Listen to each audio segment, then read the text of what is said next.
me conhece, sou Marcelo Caiati, eu sou co-CEO, co-presidente, sei lá como me chamam aqui, da divisão do Banco de Investimentos do Credit Suisse, no Brasil. Eu tenho uma história engraçada. Eu primeiro fui músico, e aí depois eu fiz engenharia na UFRJ, aí de lá eu decidi que não queria ser músico, e aí eu fui trabalhar numa companhia de mineração, KM, que acabou sendo comprada pela Vale do Rio Doce. E aí em 92 achei que aquilo era muito chato e decidi fazer MBA. Aí fui para Stanford. Quando eu voltei, o Jorge Paulo me capturou para o Garantia. Aí comecei a trabalhar no Garantia e depois, quando o Credit Suisse comprou o Garantia em 98, eu fui ficando. Aí fui ficando, ninguém oferecia outro emprego, eu fui ficando. Aí fiquei até hoje e estou aqui até hoje. Que é um pouco do que eu vou mostrar aqui. Acho que os números de PIB vocês já sabem, o PIB deu um salto enorme. Esse ano, esse 6,5% já está ultrapassado. Nosso próprio economista está falando que o Brasil esse ano vai crescer 8%, 9%, coisa que não se vê desde a década de 70. Se é sustentável, equilibrável, isso é outra discussão. O fato é que o Brasil vai crescer e isso é uma coisa que a gente não vê há muito tempo. E isso com a inflação sob controle. Esse é o quadro que eu estava descrevendo para vocês. Note que o fluxo de capitais no Brasil, que era minúsculo na década de 90, quando a minha geração tentava tirar o pé da lama na Bolsa, aí as coisas mudaram completamente nos últimos 6, 7 anos. Hoje existe mercado de capitais. Na minha época não existia, quando eu comecei a minha carreira e quando eu comecei a me interessar por banco de investimento. Junto com o mercado de capitais, vieram os IPOs, vieram as aberturas de capital. Você vê, 0 em 1998, uma abertura em 99, uma em 2000, nenhuma em 2001, uma em 2002, 0 em 2003. Aí começou 7, 10, 29, 67. Obviamente 2008 foi difícil, 2009 já começou a renascer, esse ano já começou bem, aí veio outra crise, mas acho que esse ano certamente nós vamos ter mais IPOs do que no ano passado, vamos voltar aí provavelmente com o número de 2005, talvez aí um pouco mais de 2005, o pipeline está bom. E aqui eu quero insistir numa ideia com vocês, que é o seguinte: o capitalismo brasileiro sempre se desenvolveu na base do favor, na base da concessão, na base do monopólio, e isso é uma coisa que mudou. A ideia de que você pode usar a Bolsa e o mercado de capitais como multiplicador de riqueza é uma ideia recente, isso nunca houve no Brasil. A ideia de que um empresário pode ter 30% de uma empresa em vez de 51%, isso foi uma coisa também que mudou. A coisa é assim, e tem que prestar contas aos acionistas, e tem que gerar resultado, e por aí a coisa vai. Isso foi uma revolução no Brasil desde 2003 anos. Os IPOs é que performaram pior. Os primeiros IPOs, quando o pessoal ainda vendia um pouco mais barato, geralmente você ganhava 85%, em 2005 76%, em 2006 ainda teve um pequeno ganho, 2007 e 2008 já foram anos difíceis. Somente 2008, obviamente, pela crise de 2008.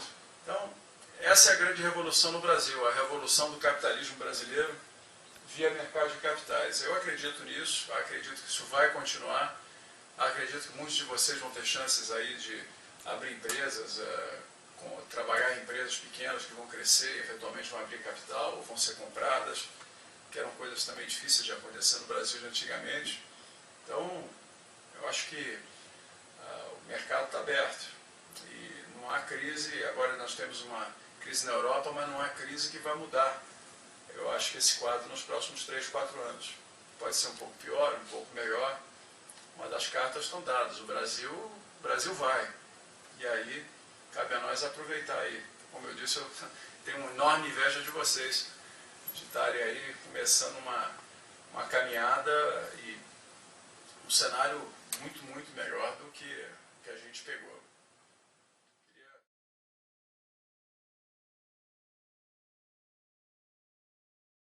É o seguinte, o que houve nos IPOs é que ninguém entendia disso, nem a gente foi aprendendo na medida que foi fazendo. Então, nos primeiros, eu acho que, você vê, de 98 a 2004, você ter 3 IPOs, significa que as empresas foram crescendo, crescendo, crescendo, quer dizer, do lado de cá da porta a coisa se acumulou, do lado de lá não saía nada. Então, na hora que abriu a porta, tinha muita empresa boa para fazer. Obviamente, a crise de 2008 não ajudou, tá tá certo? Mas acho que as pessoas aprenderam. Acho que do lado dos bancos, alguns erros foram cometidos aí, eu acho que a gente aprendeu a ficar mais seletivo. E do lado dos investidores, eu acho que os investidores também aprenderam a ficar um pouco mais seletivos em termos do que eles compram. Agora, IPOs que dão certo sempre vão existir, IPOs que dão errado também sempre vão existir. O que não há, eu acho que não dá é a mentalidade brasileira de que IPO é uma moleza, vamos comprar, a gente flipa no primeiro dia. IPO, para você saber se deu certo ou se deu errado, você tem que esperar 6 a 9 meses. Tem IPO que subiu nos primeiros dias e 2, 3 meses depois estava 50% para baixo. E tem IPO que caiu nos primeiros dias e um ano depois estava o dobro do preço.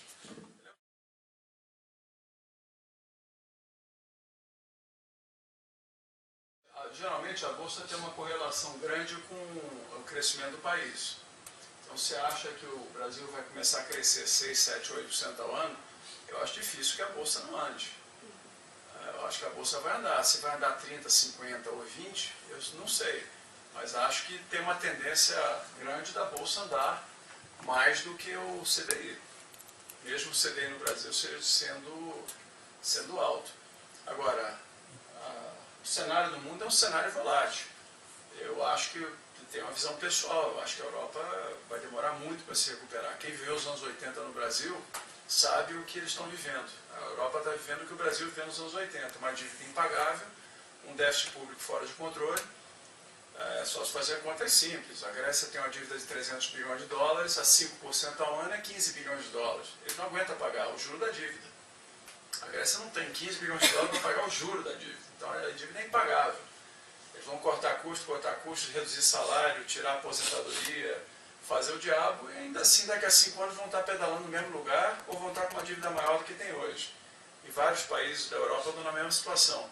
Então, se você olha o mundo, a Europa nessa situação. Os Estados Unidos vai acabar se levantando, mas vai ficar numa situação mais difícil do que esteve nos últimos 20 anos.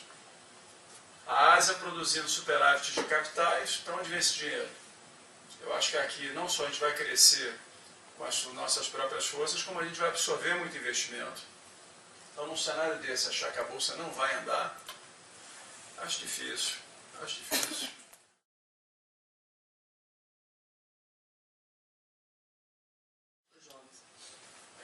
Eu tenho uma coisa meio dura para dizer, mas é tal negócio. Tem coisas que não tem jeito. Tem coisas que a pessoa nasce com aquilo ou não nasce.